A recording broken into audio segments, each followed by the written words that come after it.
The Queen Bee.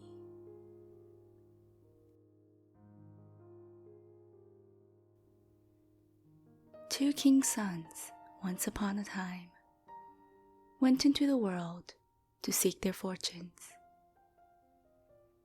But soon they fell into a foolish way of living, so that they could not return home again.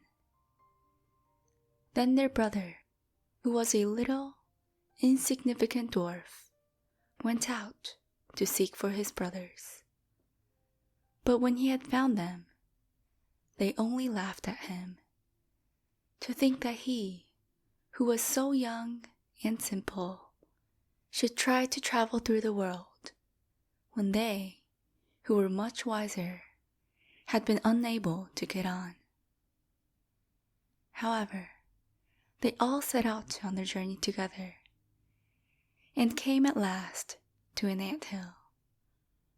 The two elder brothers would have it pulled down, in order to see how the poor ants in their fright would run about and carry off their eggs. But the little dwarf said, "Let the poor things enjoy themselves. I will not suffer you to trouble them." So on they went, and came to a lake where many ducks were swimming about. The two brothers wanted to catch two and roast them.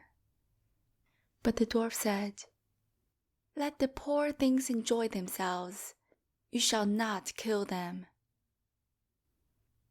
Next, they came to a bee's nest in a hollow tree. And there was so much honey that it ran down the trunk. And the two brothers wanted to light the fire under the tree and kill the bees, so as to get their honey. But the dwarf held them back and said, "Let the pretty insects enjoy themselves. I cannot let you burn them." At length, the three brothers came to a castle, and as they passed by the stables, they saw fine horses standing there. But all were of marble, and no man was to be seen. Then they went through all the rooms, till they came to a door on which were 3 locks. But in the middle of the door was a wicket, so that they could look into the next room. There they saw a little gray old man sitting at a table, and they called to him once or twice, but he did not hear. However, they called a 3rd time, and then he rose and came out to them. He said nothing, but took hold of them and led them to a beautiful table covered with all sorts of good things. And when they had eaten and drunk, he showed each of them to a bedchamber. The next morning, he came to the eldest and took him to a marble table, where there were 3 tablets containing an account of the means by which the castle might be disenchanted. The first tablet said, "In the wood, under the moss, lie the 1,000 pearls belonging to the king's daughter. They must all be found, and if one be missing by the set of sun, he who seeks them will be turned into marble."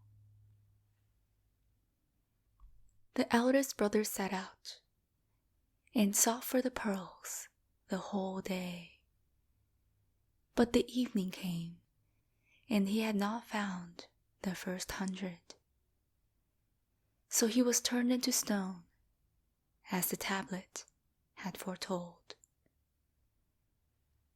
The next day, the second brother undertook the task, but he succeeded no better than the first, for he could only find the second 100 of the pearls, and therefore he too was turned into stone. At last came the little dwarf's turn. He looked in the moss, but it was so hard to find the pearls, and the job was so tiresome. So he sat down upon a stone and cried. And as he sat there, the king of the ants, whose life he had saved, came to help him with 5,000 ants. And it was not long before they had found all the pearls and laid them in a heap. The second tablet said, "The key of the princess's bedchamber must be fished up out of the lake." And as the dwarf came to the brink of it, he saw the 2 ducks, whose life he had saved, swimming about. And they dived down and soon brought in the key from the bottom. The third task was the hardest. It was to choose out of the youngest and the best of the king's 3 daughters. Now, they were all beautiful and all exactly alike. But he was told that the eldest had eaten a piece of sugar, and the next some sweet syrup, and the youngest a spoonful of honey. So he was to guess which it was that had eaten the honey. Then came the queen of the bees, who had been saved by the little dwarf from the fire. She tried the lips of all 3, but at last she sat upon the lips of the one that had eaten the honey.